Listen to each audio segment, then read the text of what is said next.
Guys, nagluluto tayo ng pagsisigang tayo ng baboy. Frozen, kaya sigurado muna natin sa malamig sa tubig para lumambot. Ito, buto-buto. Dito sa Japan, pag sinabing buto-buto, madaming laman. Pero pag sa Pinas, pag sinabing buto-buto, talagang buto lang. Dito, malaman ang buto-buto nila. Ayun nga, ito may sumampas pa ako kasi ang tigas na ng balikat ko kakabuhot ng nabibigat. Kaya, nangangawi po, ayun ko. Ito sa pagtulog. Kaya, ang buto-buto nila. Malaman. Ako na naman.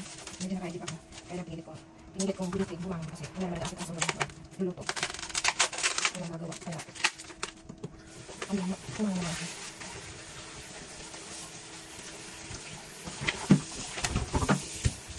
Nagagawit muna ito.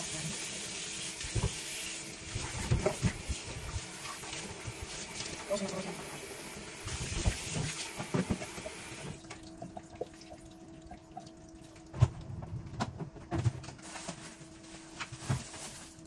Lagyan natin ng dahil sila yung baboy. Lagyan natin ng mais. Okra. Ito. Gulang. Ewan ko ang tawag yan. Tapos,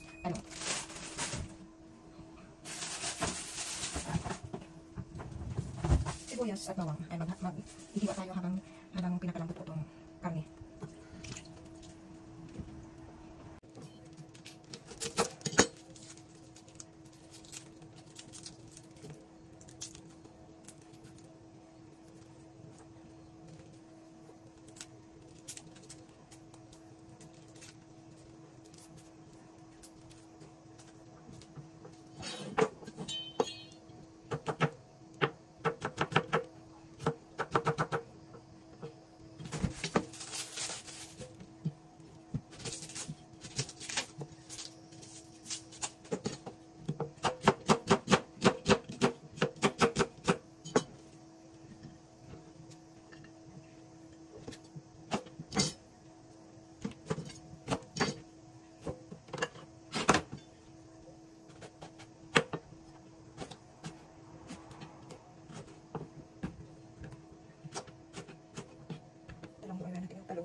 Hindi siya bulog.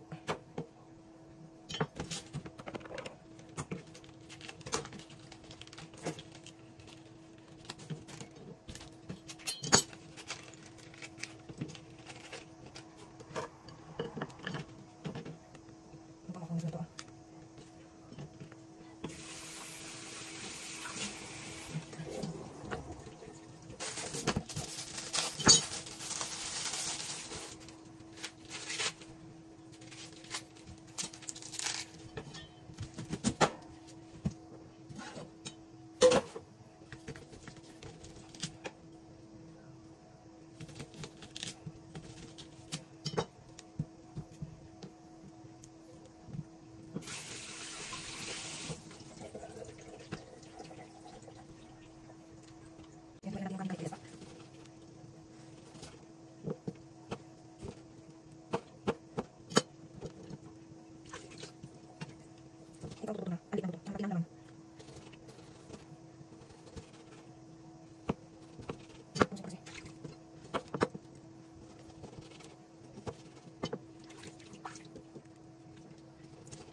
Ayan guys, nahiwa ko na yung bawang, sibuyas, at may lalagyan natin ng mais, talong, okra. Ito, ewan ko kung anong tawag dyan. Basta masarap to pag nilagay sa sinigang. Tapos ito na yung karne. Kaya gagawa tayo ng sinigang. Ngayon magpapainit muna tayo ng kawali. Magpainit na ng kawali. Lalagyan natin ang sibuyas. Sibuyas na yan.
lalagyan natin itong kaning baboy.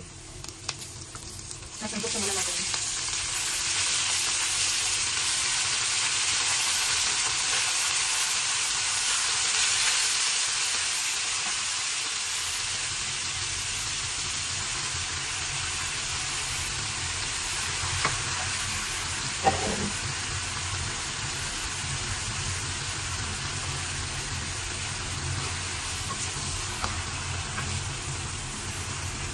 Sasangkot sa muna natin hanggang sa maging brown siya. Maging brown yung karne.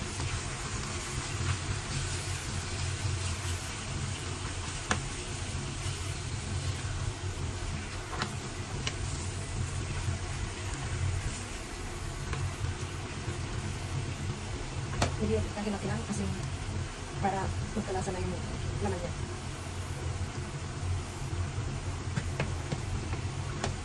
At kaunting paminta naman. At kaunting bitchin.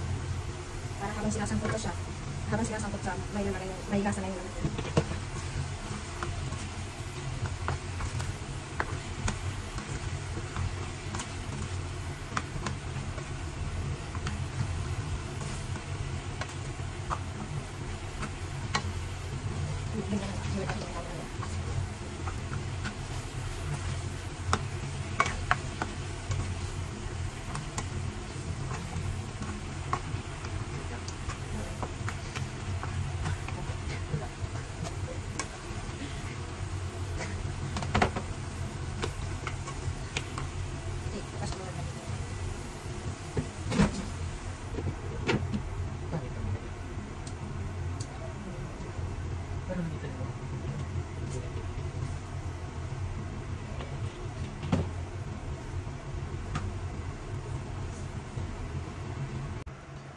Kaya na inom muna ako ng tubig yan.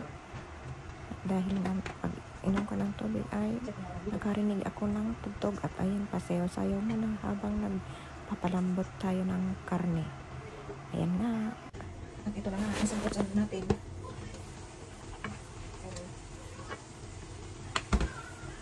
Init.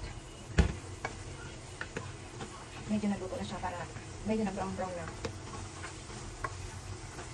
Para maluot yung lasa yung sa karne. Kailangan natin isangkot sa muna. Ayan, kahit hindi mo siya tubigan, maraming tubig ang lumabas. Ayan. Ayan, mamaya, pag ilalata ko na, ilipat ko siya dito sa malaki para malagyan ko ng maraming sabaw. Kasi maliit lang ito lagyan ko. Pansangkot sa lang.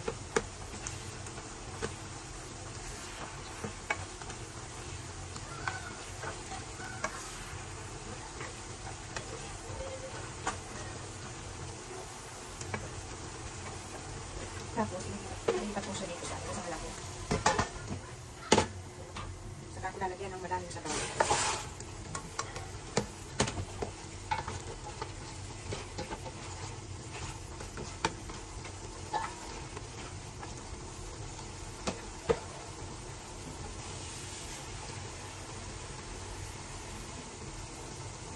Lagyan natin ng maraming sabaw.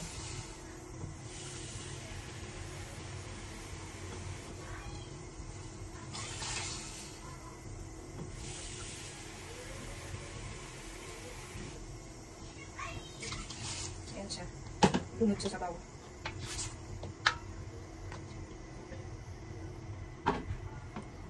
Sama na natin yung ano ba to? Yung mais. Para manuobin yung lasa ng karne dito sa mais. Tapos, syempre, lalagyan natin ng nadagdagan natin ng asin kasi dinagdagan natin ng tubig. Ayun, tansyahin nyo na lang yung alat. Medyo madami. Depende sa panlasa nyo.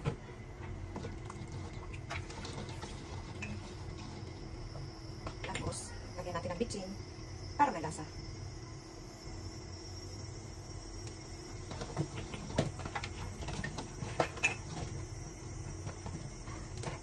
Lagyan ulit natin ng kaunting paminta.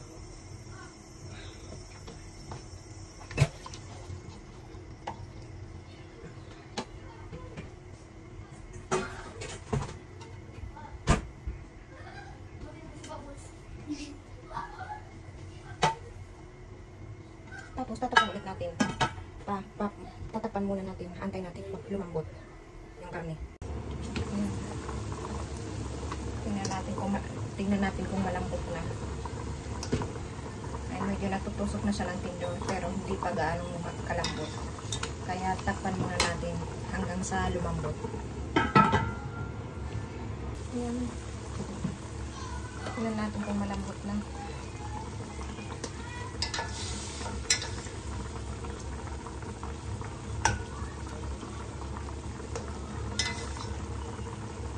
Ayan, malambot na nga. Malambot na. Pero medyo lagain pa natin ng medyo kaunting oras pa. Guys, tingnan natin kung malambot na. Ayan, malambot na siya. Malambot na. Kaya ilalagay na natin itong talong.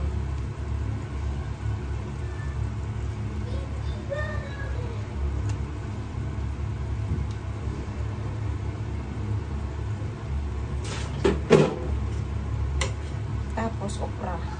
Ito okra.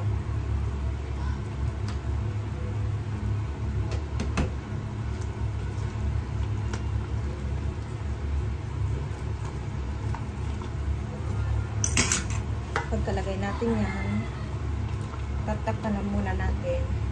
Saka natin to ilalagay. Kasi ito madali lang itong maluto.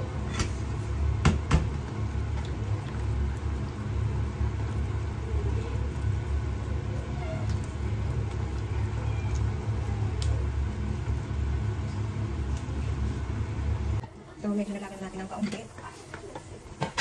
Tapos ngayon, lalagyan natin ng kalamansi. Kasi nilaga. Oo nga, nilaga. Nilagang baboy. Sa akin kasi pag nilaga, basta nilaga, kaya sinabawan, basta may sabaw, may asin. Kahit na sabihin nilaga, basta may sabaw sa akin, may asin. Lalagyan natin ng kalamansi. Ito, kalamansi. Kaya tansyahin nyo lang ako kasi pag madami ang lagyan. Yung maasin na maasin talaga, para masarap. Mga dalawang tapan nito ang ilalagay ko. Kasi malaki ang lalagyan. Malaki ang nilutuan ko. Kaya malaki pa naman siya ang ilalagay ko. Nagbilang ko ng kaunting asin. Asin. Pinadagan ko pa kasi ng tubig. Kasi yung habang nilalaga ko siya, pinapalambutan ko na wala yung tubig, na wala yung tawag. Kaya dinagdagan ko ng tubig. Kaya dinagdagan ko din ang asin.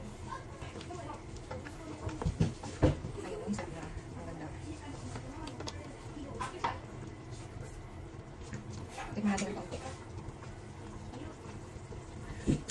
Sarap. Sarap. Dagdagan natin ang kaunti pa para masarap na masarap. Maasin na maasin.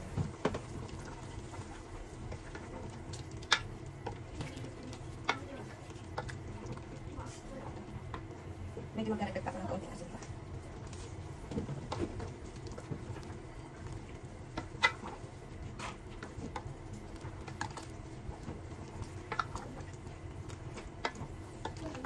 Hindi naman talaga itong professional na, hindi naman ako professional na tagaluto talaga. Natutunan ko lang kasi kailangan. Lalo na sinigang. Kaya isinishare ko lang ang nalalaman ko kung paano magluto ng sinigang. Hindi mo sarap. Medyo takpan muna natin ang kaunting oras. Ayan. Lumambot na yun. Lumambot na tong talong. Okay na yung talong. Malambot na rin. Medyo half cook lang ang okra. Dahil malambot na yung okra tapos talong, ilalagay na natin yung pinakalas na gulay. Ito, madali lang tong maluto. Kaya ilulubog lang natin.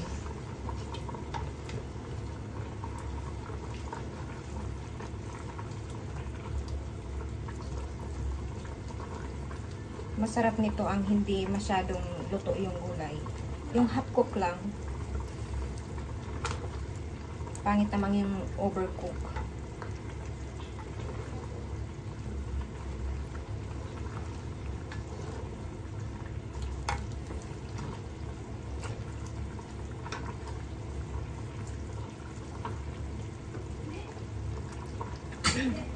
At ito, okay na. Luto na siya.